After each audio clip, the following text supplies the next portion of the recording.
we're talking about the ingestational. Ingestational. No. No. No.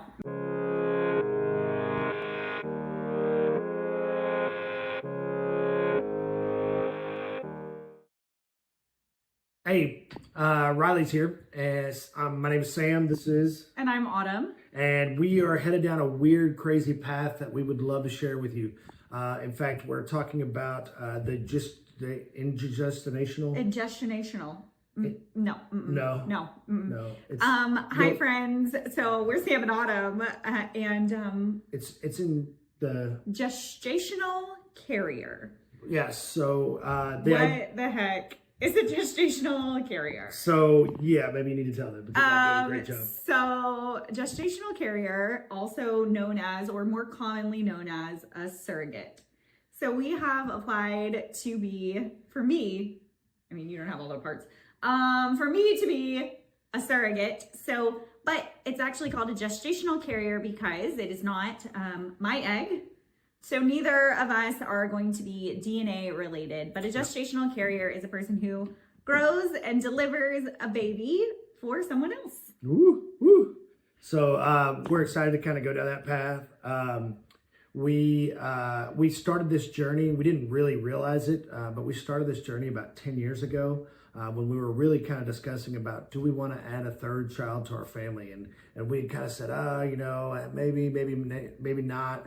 And then we kind of talked about maybe going into adoption and things like that. Well, then COVID hit and that became difficult. And so we were like, but we've been kind of on the fence for a long time. But Autumn has really felt led to kind of go down this path, which I was not feeling as long.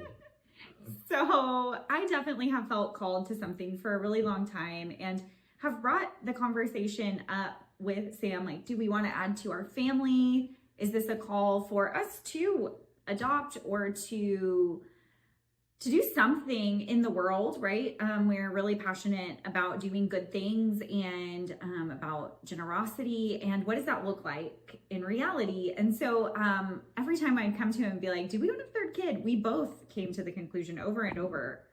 We are so content and so complete in our own family, the four of us. But there was something. And so every time I would see one of my friends pregnant, and we knew there was something. And so I came to Sam and I said, hey, I think I know what it is. I want to be a surrogate. I want to grow a baby and have a baby for someone who can't. Yeah, and I think that's probably one of the biggest things. We, first of all, I was like, heck no, this is not going to be okay. And knowing, kind of where we're going and what's going on, I think really talking to, number one, is for somebody who medically can't have children. And so I think, the heart is there for them, but also talking to people who have been a surrogate, who have been recipients. I think that's been life-changing for me, hearing some of these stories and the things that they went through, and the blessing that Autumn is able to give to them is pretty remarkable. So I guess the real question is okay, you've done all this kind of stuff. So where are you now? So where we are in our process, in our journey, they like to really call it a surrogate journey. Yes. So where we're at in our journey. So we're really in the beginning stages. The things that we have done so far, we are going with an agency. So there are kind of, as you get into the land of surrogacy, there's two sort of main ways, independent or with an agency. And Sam and I have made the choice to go with an agency for safety and security, just for the resources and the support that an agency can really provide to us. So we talked with someone who had been a surrogate with this particular agency, and we sat down and we talked to our own children.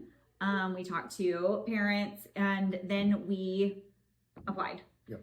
So once we start the application process, there's a few things that really begin. And so we have done our interview with our surrogacy specialist with our agency. She has, at this point, sent in the request for all my medical records and kind of done an initial insurance review.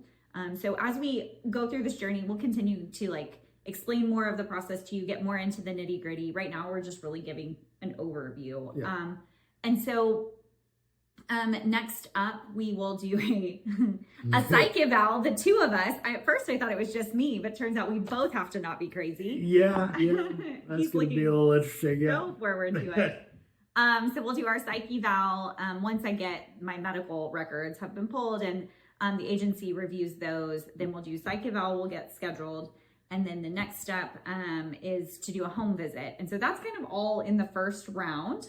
And that's going to be about, I mean, we're 6 to 8 weeks when we're talking about that. But really after that and all that kind of comes through is really when the next big giant step hits. And that's when we start matching with a family. And so we're probably 2 months away from that. So we've really kind of hit a whole lot of hurry up and wait, hurry up and wait, hurry up and wait. And I think we're kind of at a waiting stage. But the process is going down the road. And so we figured it's probably time to start telling some people. Yeah, we really want to, in our heart for this vlog and for where we're headed with this is to share about our surrogacy journey. For sure. Also kind of give a peek into our lives. And so especially in this hurry up and wait phase, sometimes we'll share some other stuff, just what's going on in our lives. But try to give information, number one, to our friends, to our family, to people out there that might be considering the process of becoming a surrogate or what that looks like. And, you know, maybe even our intended parents will come back and watch and see what they've gotten themselves into with us. But that's really our heart to share. We do want to be really open in this process. I think if you've ever met Sam and I in real life, you know, we do welcome questions about our lives and the things we do and the things we believe in. And we really do want to share. We're by no means naive that this will be an easy or seamless process. There's a lot. No, it's going to be a lot. And I feel like there's going to be things that, you know, we've thought of, we've gone through a lot of discussion and a lot of things. And no matter what, I think one of the most awesome parts is that we are growing closer as a couple as we kind of push through this and we're figuring out how to work and how to do these things.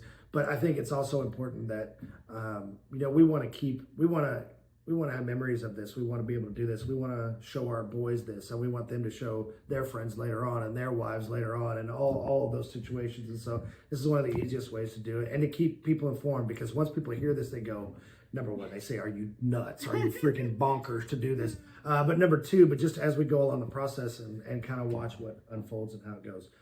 So I think the most common one I've heard so far is better you than me. Oh, there you go. That was for me. I actually said that. So we are really excited to share. We will keep you updated. Yeah.